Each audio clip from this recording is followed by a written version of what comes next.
Praise the Lord, everybody. Pastor Nick here. So glad you can join us. Just another quick video again of something to think about. Our last video, we talked about suffering. And suffering, again, is a part of this walk. It's not the whole walk. It's a part of this walk. And in this particular topic of suffering, we need to dispel something that some people say. Some of you may have heard it, some of you may have not heard it, where some people teach that Jesus suffered so you don't have to. He went through so you don't have to go through. I venture to say that Jesus went through to teach us how to suffer.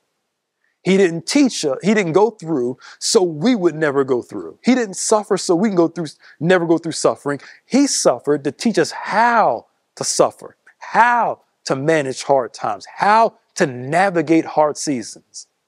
So Jesus is our teacher on how to trust God, to walk with God, how to submit to God during a season of great challenge. And Paul in the book of Romans shows us something about suffering. He says we're joint heirs with Christ in Romans 8. And he says that if you can't suffer with him, you can't walk in the glory of Christ. That suffering and glory go hand in hand. I hate to break it to you. If you want to experience the glory of God, there's some suffering that's included in the process. That Paul's even talking that we're joint heirs. You can't even experience the fullness of the inheritance if you're not willing to suffer with Christ, because they go hand in hand. But then he says, don't you worry, the sufferings of this present time are not worthy to be compared with the glory that shall be revealed in us. That God is allowing that suffering to work out something. And what God's going to release in your life, the glory that's going to be revealed, is going to make the suffering season worth it all.